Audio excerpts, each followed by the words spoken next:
반갑습니다.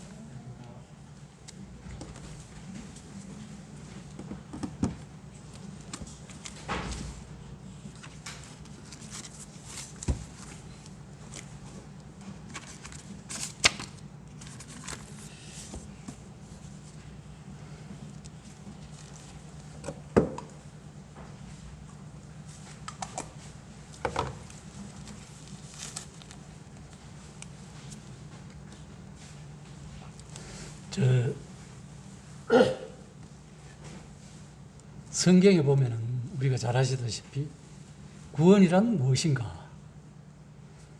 그 구원을 기독교 대사전에는 어떻게 정의해주고 있는가? 이렇게 정의해주고 있습니다.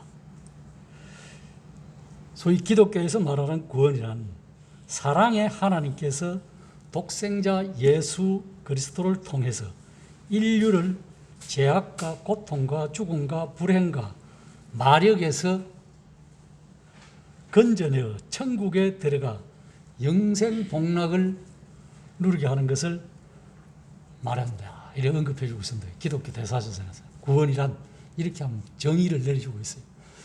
그 어느 정도 참 타당하다고 생각이 됩니다. 오늘날 그러면은 우리 성도들에게 있어서 구원의 복음을 바로 믿고 구원의 확신을 가지고 살아가는 것보다 더 중요한 것은 없습니다. 이 지금 세상에 보면은 참 복음이 제가 처음 들었던 똑같은 말씀인데도 불구하고 그때는 참 양심에 이래 찔림이 있었는데 지금은 똑같은 말씀인데도 불구하고 무덤덤해요.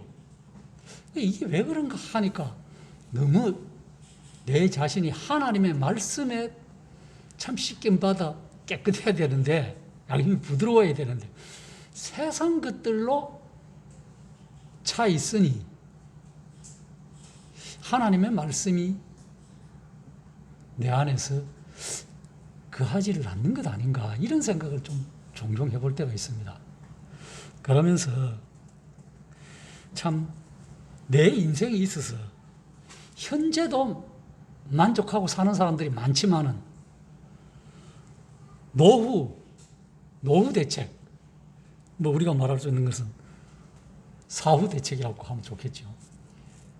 근본적으로 가장 중요한 문제는 사후 대책이 아닌가 이런 생각을 해보게 됩니다.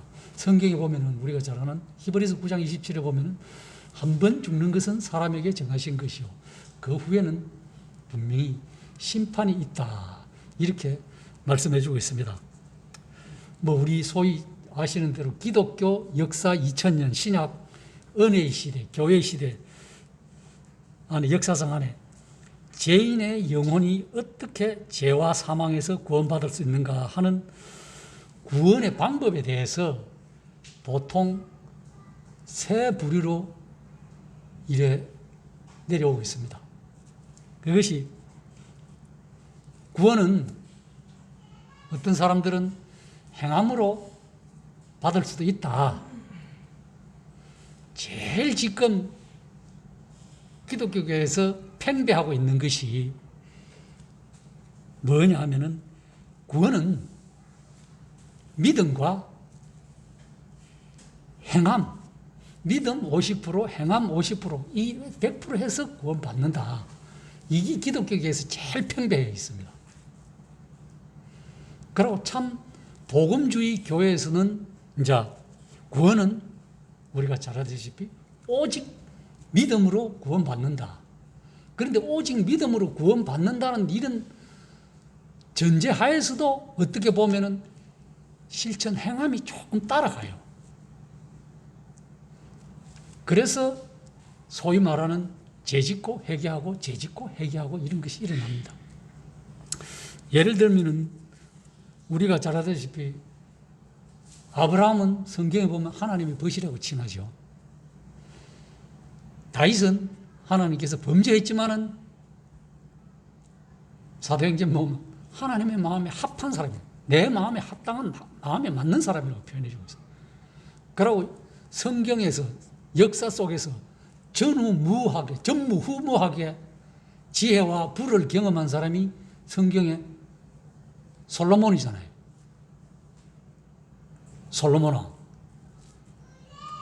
그런데 솔로몬 왕에 보면은 극과 극을 나뉘집니다.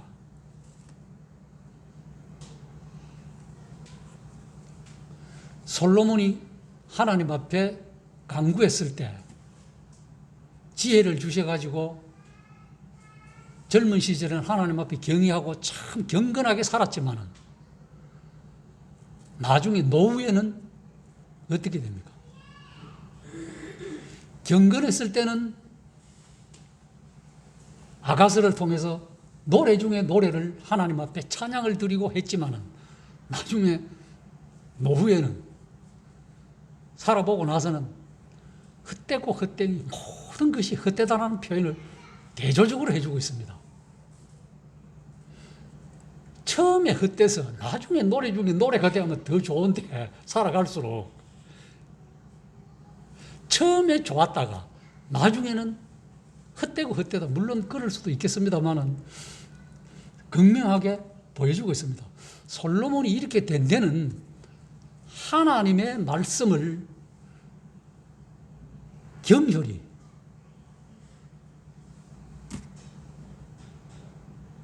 정말로 하나님의 말씀을 읽지 아니하고 하나님의 말씀을 청종하지 아니하고 순종하지 아니했기 때문에 있다고 성경은 말씀해 주고 있어요.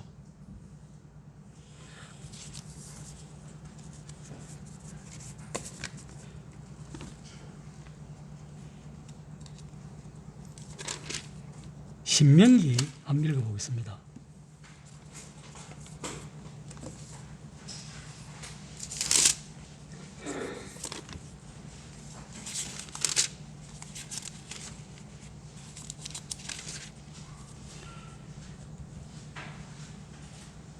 신명기 17장에 보면은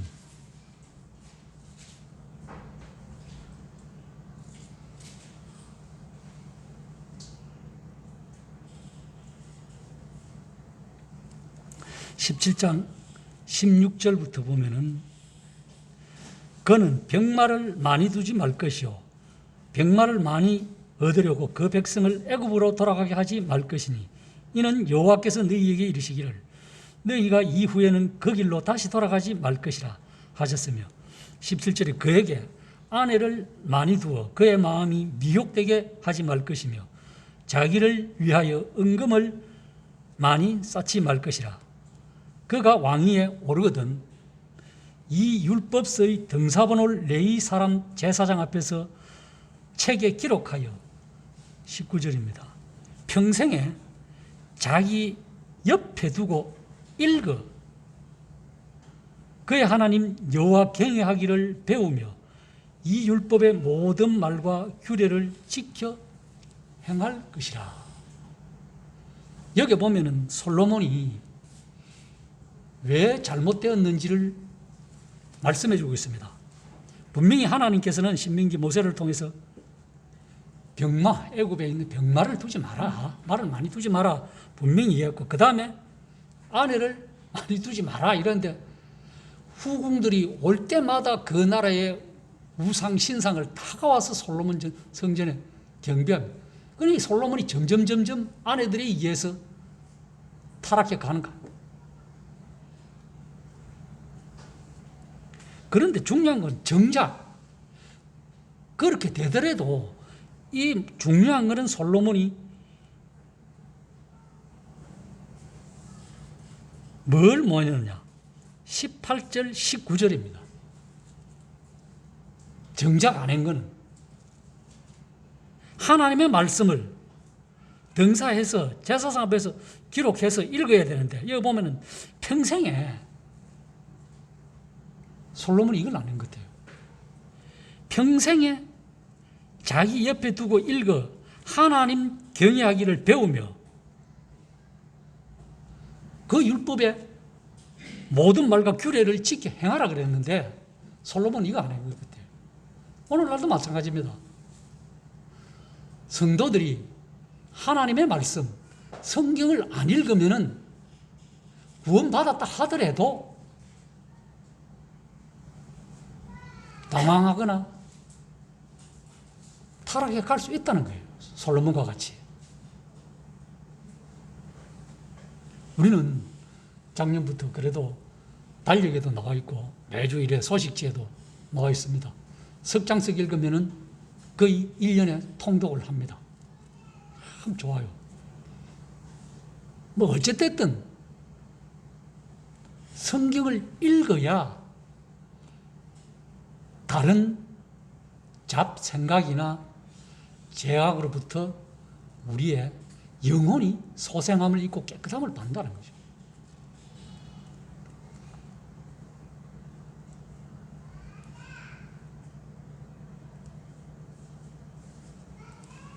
참으로 평생 동안 하나님의 말씀을 읽으라는 하나님의 계명, 말씀을 솔로몬은 무시한 것 같아요.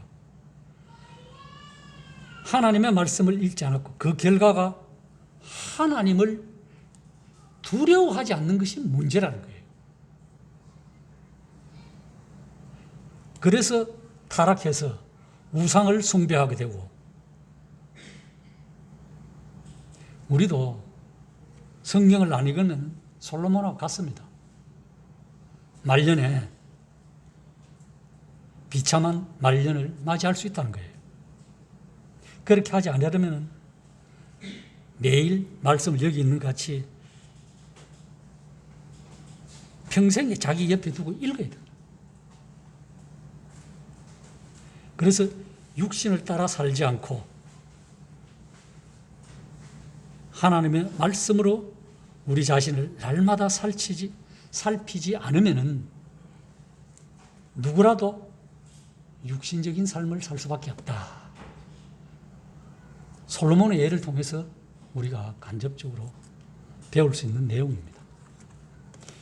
성경은 누구 말 맞다나 옛날에도 그랬잖아요. 예배당에 갈 때면 성경지 끼고 집에 오면 고이 선반에 얹어놓고 문지 툭툭 털고 들고 온다고. 물론 그러지는 우리 모임의 성도님들은 그러지는 않습니다. 그게 이제 보편화되었다는 거죠.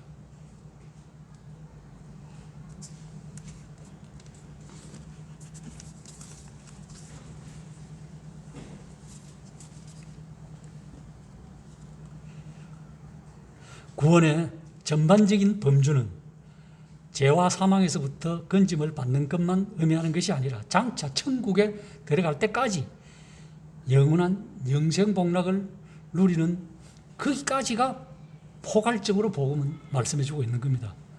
그래서 우리가 잘 아는 골로새서 1장 13절 14절에는 어떻게 표현해? 그가 우리를 흑암의 권세에서 건져내사 그의 사랑의 아들의 나라로 옮기셨으니 그 아들 안에서 우리가 속량 곧 제사함을 얻었도다 라고 말씀을 해주고 있습니다.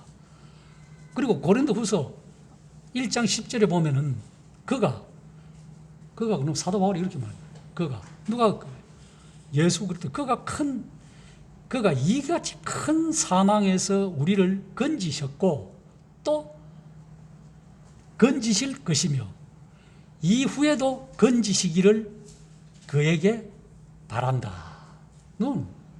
사도 바울은 예수 그리스도께 이런 의탁을 하는 걸 봅니다. 의지하는 걸.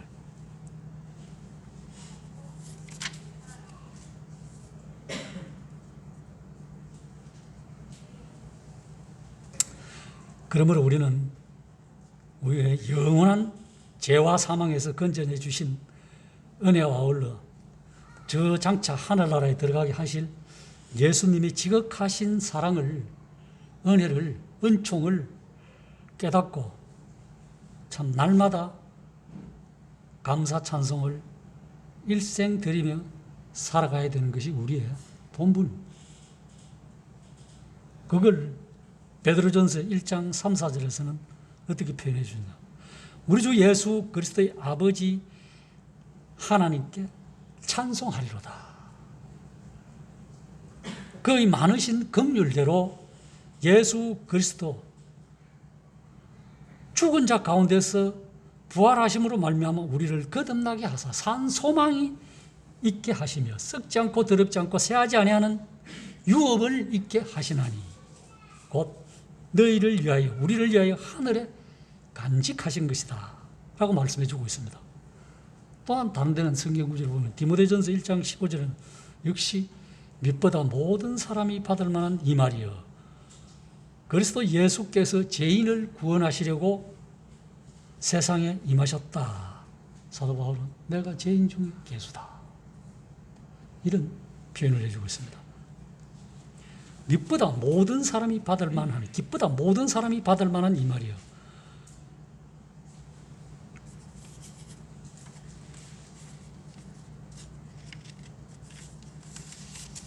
하나님께서는 경배와 찬양과 신령과 진리로 예배드리고 그분만 높여드리고 그 하나님께만 존귀와 영광을 돌려드리며 살아가기를 우리 주님께서는 원하고 저희들도 그렇게 하는 것이 합당합니다. 합당합니다. 왜? 고린도전서 10장 31절에 보면은 그런즉 너희가 먹든지 마시든지 무엇을 하든지 하나님의 영광을 위해서 하라 그랬어요. 우리가 이런 일을 하든 저런 일을 하든 어떤 일을 하든 반대로 되지만 하나님의 영광이 되지 않는 일은 하지 마라 이 말씀이죠. 그래서 하나님은 창조하신 인간과 우주 만물의 생사 화복과 흥망 성세를 전적으로 주관하시고 다스리시는 절대자이십니다. 하나님은 절대자시죠. 사무엘상 2장 6절 7절에 보면은 여호와는 죽이기도 하시며 살리기도 하시며 서울에 내리시기도 하시고 거기서 올리시기도 하시도다. 여호와는 가난하게도 하시고 부하게도 하시며 낮추기도 하시고 높이기도 하신다는 거예요. 왜? 과연 우리 하나님만이 우리 생의 운명을 전적으로 주관하고 좌우하신다는 거예요. 그러므로 우리 인생에, 나의 생에, 내 삶에, 우리 교회에 운전대를 누구에게 맡기느냐? 머리 대신 예수 그리스도께 맡기는 겁니다. 나의 주인 되시는 구세주 되시는 주님께 내 핸들을 맡기드린다는 것은 내 삶을 전적으로 맡기신다는 거예요. 그것만이 하나님을 믿고 맡기고 믿음으로 살아가는 것이 가장 안전하고 가장 행복하고 가장 축복된 삶이기 때문에 그렇습니다. 우리의 영적으로. 그렇게 살아가실 때 내 영혼의 기쁨과 만족뿐만 아니라 우리의 육체도 건강하고 기쁨으로 살아간다는 거예요.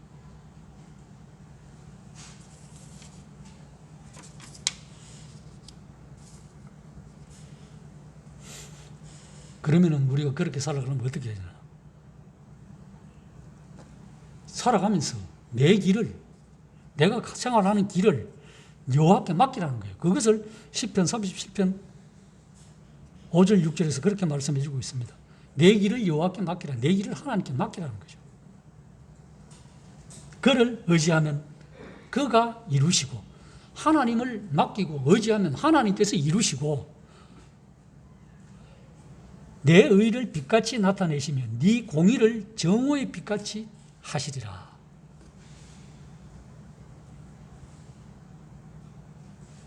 이것이 하나님과 동행하는 삶입니다. 가장 행복한 인생, 가장 복되고 성공적인 인생을 살았다라고 말할 수 있겠습니다. 하나님은 독생자 예수 그리스도를 이 세상에 보내사 죄와 사망에서 나를 구원해 주신 내 영혼의 사랑의 아버지십니다. 내 영혼의 아버지 하나님. 그것을 성경에서는 어떻게 표현해 주고 있느냐? 이렇게 표현해 주고 있습니다.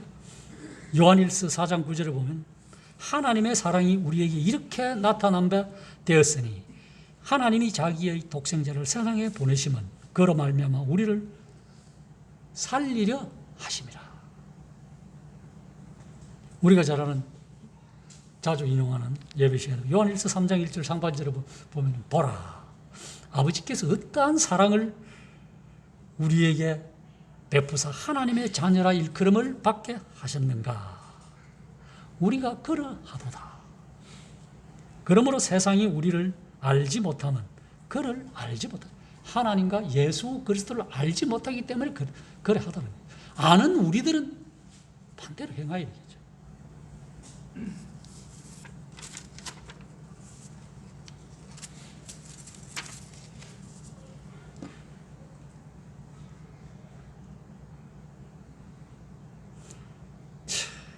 이것이 감사한 일이죠. 내 전능하신 창조주요, 내 인생의 생사화복을 주관하고 다스리는 절대자라는 사실을 아는 것도 중요하지만 그렇게 위대하신 하나님께서 내 영혼의 사랑의 아버지가 되신다는 사실을 참 감사하죠. 그분의 말씀에 성경 말씀에 절대 청종하고 순종하는 살아간다면 이것보다 더한 복락이 없을 겁니다. 신명기 30장 그 보면은 19절 20절 상반절 내가 오늘 하늘과 땅을 불러 너희에게 정글을 삼노라. 내가 생명과 사망과 복과 저주를 내 앞에 두었은즉 너와 내 자손이 살기 위하여 생명을 택하고 네 하나님 여호와를 사랑하고 그의 말씀을 청종하라고 그랬습니다. 그의 말씀을 청종하고 순종하는 거예요. 솔로몬은 이걸 안 했어요. 평생에 옆에 두고 읽고 순종하고 청종해야 되는데 우리도 마찬가지입니다.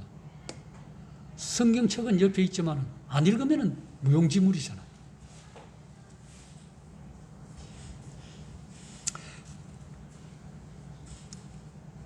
그 전에 성경에는 보면은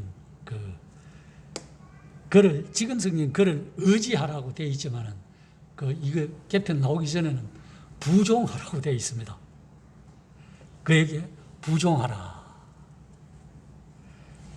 이 부종하라는 말씀은 굉장히 친밀한 관계, 밀접한 관계를 말씀해주고 있습니다.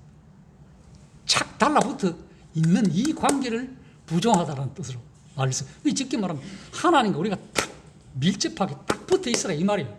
그러니까 성경 말씀하고 항상 이스라엘 백성들이 어린아이에 가르칠 때 길을 가든지 누워 잘 때든지 뭐 어때 때든지 하나님 말씀 이마에 붙이고 실에 붙이고 하라. 그렇게 해야 된다는 거예요. 그렇게 안 하면은 이 험난한 세상에 우리의 영혼과 육신이 세상 것에 찌들러서 나는 하나님을 배반 안 하고 잘 따른다고 하지만은 성경적으로는 그렇지 못하는 삶을 살아간다는 거예요. 자꾸 내 마음이 감각이 무뎌져 간다는 겁니다. 세상 쾌락을 보면은 좋아지고 하나님의 말씀을 듣고 읽으면은 무덤덤해지고 잠이 오고 이런 걸 보고 성경에서는 고린도전서 11장에서 보면 잠자는 자라고 그럽니다. 뭐 죽었다고 표현해야 되겠으나 하나님께서는 그렇게 하시지 않아요. 이 은혜의 시대에 어쨌든지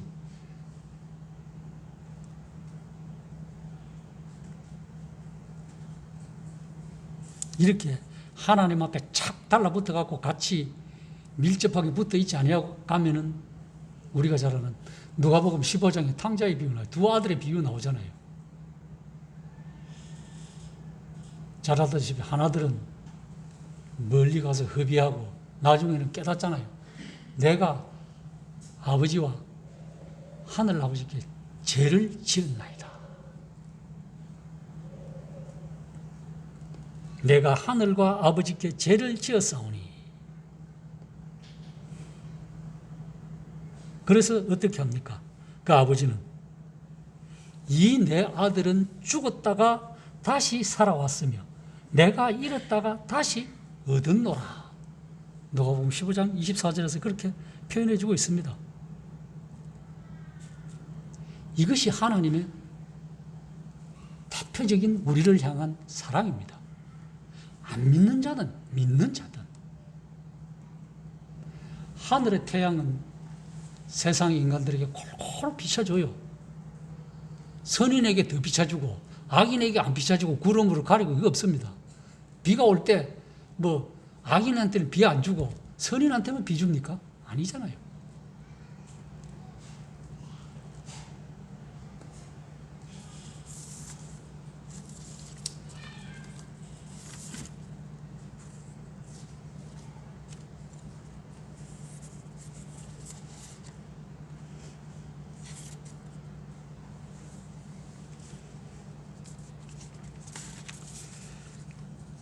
조금 나갔습니다만은 구원은 행함으로 얻을 수 있다는 주장.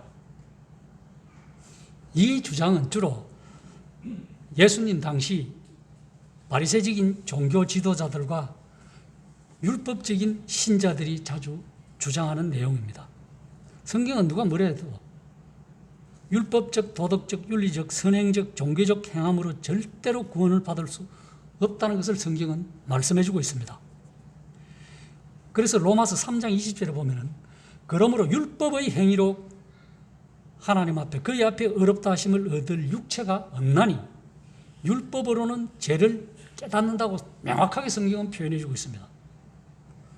예를 들자면은 거울과 물과의 관계는 율법과 예수 그리스도의 관계와 같다고 비유를 할 수 있겠습니다.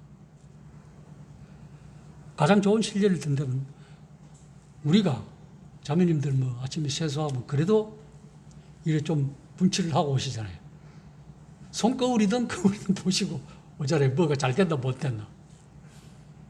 거울이 이와 같다는 거예요. 우리의 거울, 이 율법을 통해서 제가 어떻다는 것을 깨닫는 거예요. 그러면 거울이 티가 묻었거나 뭐 잘못됐거나 이거는 알 수 있지만은 내 얼굴의 형태는 씻어주지 못하고 그려주지는 못하잖아요. 씻어주지는 못하잖아요. 그럼 뭘로 씻느냐? 물로 씻는 거죠. 이 물이 뭐냐? 하나님의 말씀을 상징한다는 거예요. 그의 성경을 옆에 두고 읽으라는 거예요. 내 마음이 둔탁하고 강팍하기 전에, 완악하기 전에 내 양심을 하나님의 말씀으로 부드럽게 해서 말씀의 씨앗이 땅에 떨어졌으면 싹을 틔고 꽃을 피고 열매를 맺는 그 다음에 선행적으로 이어가는 거죠. 더러운 옷점을 발견하지만 그 더러워진 오물을 씻는 것은 거울이 아니라 하나님의 말씀, 물로서 씻을 수 있다. 이와 마찬가지로 우리 인간이 율법이라는 거울 앞에서 죄를 깨닫게 되지만은 그 율법의 행위로 죄를 깨닫게 하는 것은, 죄를 깨끗게 하는 것은 불가능하다. 그래서 주님이 사도 바울이 그랬잖아요. 로마서 10장 3절에 보면 어떻게 표현해 주고 있습니까? 그리스도는 모든 믿는 자에게 의를 이루기 위하여 율법의 마침대, 율법의 완성자라는 거예요. 그러니까 우리는 뭐 어떤 말은 율법을 안 지켜도 예수님 믿으면 다 된다. 그건 맞는 말이에요. 그러나 도덕적으로 우리가 구원받았으니 이제 내 마음대로 살아야 된다. 이런 거하고 맥락이 같다는 거예요. 그건 아니라는 거예요.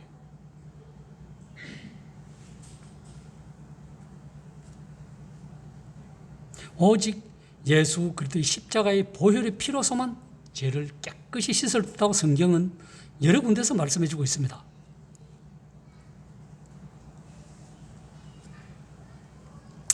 디모데후서 1장 9절에 보면 하나님이 우리를 구원하사 거룩하신 소명으로 부르심은 우리의 행위대로 하심이 아니요 오직 자기의 뜻과 영원 전부터 그리스도 예수 안에서 우리에게 주신 은혜대로 하십니다. 은혜는 공짜로 주신, 값없이 주신 은혜의 선물이라, 호의, 하나님의 호의라는 거예요. 그래서 다른 성경, 우리가 잘 아는 디도서 3장 5절에 보면은 우리를 구원하시되 우리가 행한 바 의로운 행위로 말미암지 않고 오직 누구예요? 하나님의 긍휼하심, 그의 긍휼하심을 따라 중생의 시선과 성령의 새롭게 하심으로 하셨다라고 말씀을 해주고 있습니다.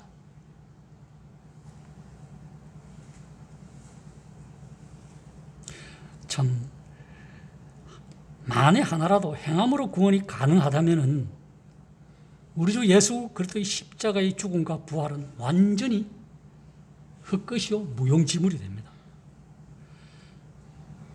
그래서 갈라디아서 5장 4절에는 이렇게 표현해주고 율법 안에서 어렵다함을 얻으려 하는 너희는 그리스도에게서 끊어지고 은혜에서 떨어진 자다라고 표현해주고 있습니다. 그래서 한 가지 분명한 것은 범죄 타락하는 본질적인 죄성과 타락성과 부패성을 가진 우리 인간들은 하나님의 율법을 다 지킬 수도 없거니와 설령 지킨다 하더라도 그 율법적인 행위로는 절대로 어렵다함을 받을 수 없다는 것이 사도 바울이 로마서나 갈라디아서에서 말씀해 주고 있어요. 갈라디아서 3장 10절에서 11절까지 보면은 무릇 율법의 행위에 속한 자들은 저주 아래 있나니 기록된 바 누구든지 율법책에 기록된 대로 모든 일을 항상 행하지 아니하는 자는 저주 아래 있는 자라 하였다. 또 하나님 앞에서 아무도 율법으로 말미암아 어렵게 되지 못할 것이 분명하다고 그랬어요. 성경은 뭐 어째 될 것이다, 이거 뭐 이루어 갈 것이다가 아니고 뭐 어떻게 하면 될 수도 있다 이런 표현이 아니라 분명히 어렵게 되지 못한다고 분명한 이는 의인은 믿음으로 산다라고 표현해 주고 있습니다. 그것이 갈라디아서 3장 10절에서 11절 말씀입니다.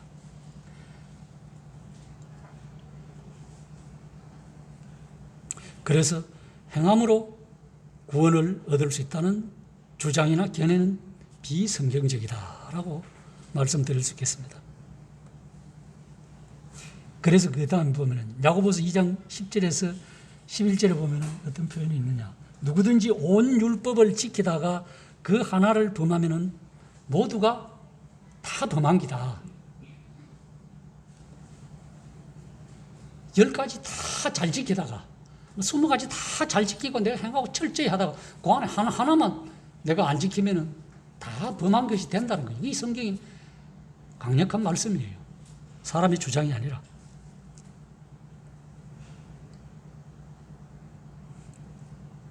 그리고 성경은 구원은 믿기도 하고 행하게 해야 얻을 수 있다는 주장. 이것이 제일 잘 하는 세계적인 교단이 이 교단입니다. 행하기도 하고 믿기도 해야 되는 교단. 세계적인 황자 쓰는 교회. 그래서 오만 종교 좋은 것들은 자기들이 다 가지다가 사람에게 행하라고 합니다.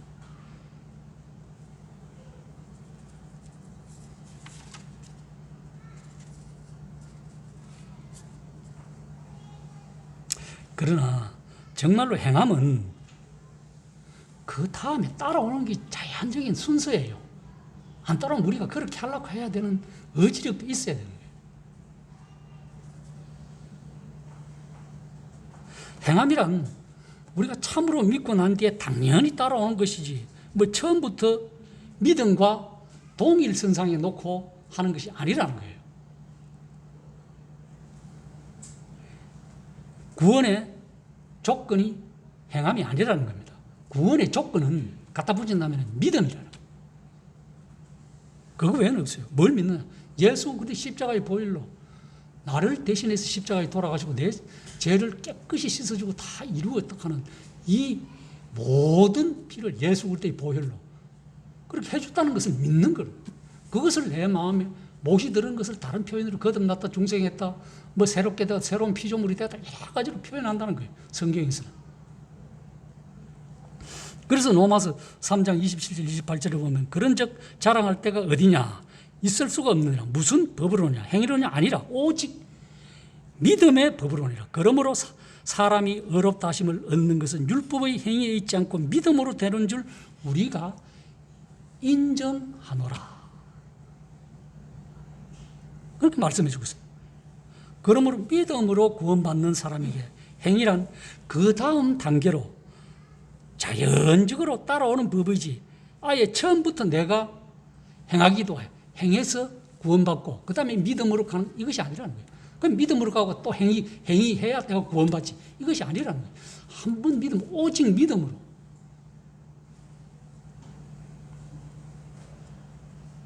선행의 공로도 많이 쌓아야 그 대가나 공로로 구원받는 것은 결코 아니라는 거예요. 그렇다고 우리가 구원받은 성도들이 신앙생활에 행함이 전혀 필요 없다는 말씀은 아닙니다. 단 내가 영생하고 거듭나는 조건으로서는 행함이 필요 없지만은 그라고 난 다음 구원받고 난 이후의 삶은 분명히 열매로서, 믿음의 열매로서 선행이 따라가는 것이 성경에서 가르쳐주고 있는 하나님의 말씀이에요.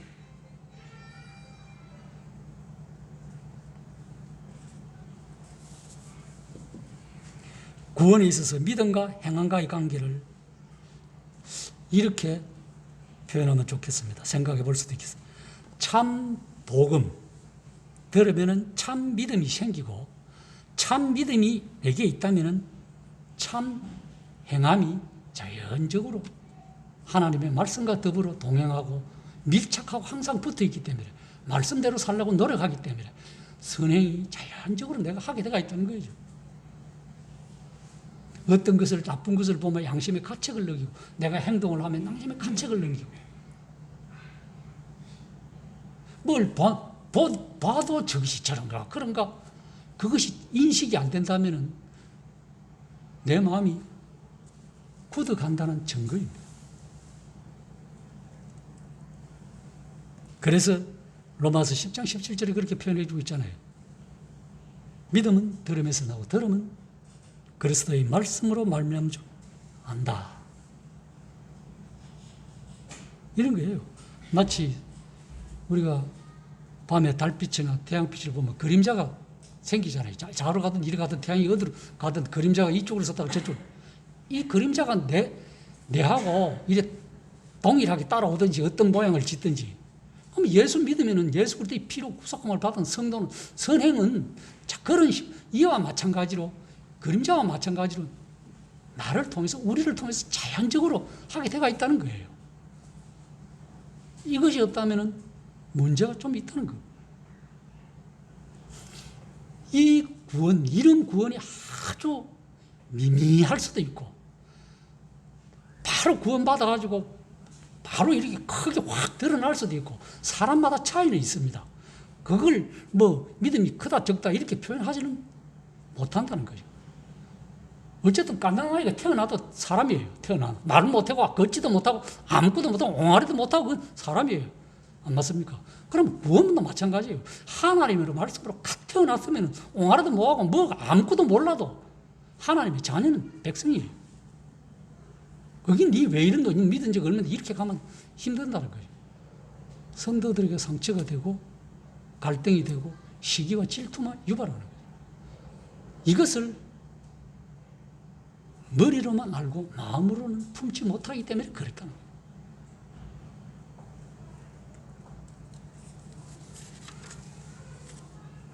그러고 우리가 잘 아는 구원은 오직 믿음으로만 받는다, 얻는다.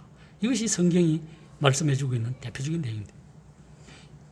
우리의 구원은 전적으로 하나님께서 사랑과 은혜의 선물로 거저 주시는 구원을 다만 내 편에서, 우리 인간 편에서 죄를 깨닫고 회개한 믿음이라는 손으로 감사합니다 받으면 끝나는 겁니다. 여기서. 그래서 구원은 무조건 값없이 나의 구원이 될 수 있다, 나의 구세주가 될 수 있다고 내가 스스로 인정하는 거예요. 이것이 잘 아는 우리 구원의 핵심적인 내용입니다. 성경이 우리가 대표적으로 잘 알잖아요. 에베소서 2장 8, 9절. 이것이 구원의 복음의 핵심이에요. 너희가 그 은혜를 인하여 믿음으로 말미암아 구원을 얻었네. 이것이 너희에게서 우리에게서 난 것이 아니 하나님의 선물이다. 행위에서 난 것이 아니니 이는 누구든지 자랑하지 못한다. 응? 우리가 잘 아는 요한복음 3장 16절, 요한복음 5장 24절 5절. 그래서 계시록 3장 20절에 보면 이렇게 표현해 주고 있습니다. 볼지어다. 이거는 뭐 구원받았든지 안 받았든지. 볼지어다.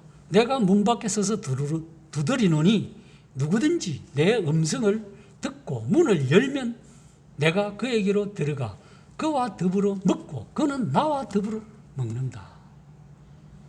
주님과 동거동락을 하는 겁니다. 평생 일평생 하나님의 말씀을 옆에 두고 청종하고 순종했을 때 그냥 덮어놓고 안 읽으면 아무 소용이 없죠. 우리가 잘 아는 16세기에 마르틴 루터가 이 성경을 읽다가 종교개혁이 시발점이 되었잖아요. 오직 믿음으로 로마서를 읽다가 의인은 오직 믿음으로 살리라는 이 말씀 로마서 1장 17절 오직 의인은 믿음으로 말미암아 살리라. 큰 도전과 성령의 깨달음을 받고 오직 믿음 참 무릎을 꿇고 어떻게 해탁한다마는 우리는 그에 비하면 그저 믿음의 선진들이 증거해 준 이 복음의 말씀을 믿고 단순히 그저 어린아이 같은 심정으로 믿는 이것 때문에 형제 자매라 일컬음을 받고 하나님의 자녀라 일컬음을 받고 장차 언젠가는 모르지만 저 하늘나라를 상속으로 소유받은 하나님의 참된 백성인 겁니다. 그래서 우리가 솔로몬 왕같이 안 되려면은 평생에 신명기 17장에 있는 말씀이 있습니다. 세상 것도 우리가 안 취할 수는 없어요. 애굽 백성들이 애굽에서 나올 때 그 세상의 물건들을 애굽 사람들이 줬어요. 취하기도 취했지만 그것이 광야에서 성막 지을 때 미끄럼이 된 것도 사실입니다. 그것보다 더 모든 우리의 행함은 이 말씀에 청종했을 때만이, 순종했을 때만이 하나님께서 우리에게 모든 것을 더해 주신다. 복을 영생의 복이든 물질의 복이든 건강의 복이든 더해 주신다는 것이 하나님의 성경의 약속의 말씀입니다. 이 말씀 속에서 오직 믿음으로 우리가 올 한해도 성경을 더 잘 읽어서 함께 참석하지 못하는 지체들이 이제는 하나님께서 그런 때가 되었지 않느냐 이런 생각을 해봅니다. 쉬어도 너무 오래 쉬면은 물론 있으면서 성경을 많이 읽는다 그렇디다마는 그래도 함께 모여서 교제하지 않으면은 내 생각과 마음이 한쪽으로 외골수로 흘러가게 되어 있어요. 그래서 세상 속담에도 말해도 흐르는 물에 돌이 매끌매끌하다고 하나님의 말씀에 순종해 흘러가는 이 사랑의 물결 속에서 같이 어울려서 아웅다웅 하더라도 부드럽게 신앙생활을 유지해가는 비결이 되지 않나 그런 생각을 해봅니다. 우리 모두 다른 정말로 하나님의 말씀에 솔로몬 왕이 그 말씀을 순종하지 아니해서 그렇게 이방 저쪽들 그 신상들 때문에 잘못된 길로 가지 않고 하나님 말씀 평생에 옆에 두고 읽는 그런 우리 모두가 되었으면 합니다. 네, 감사합니다.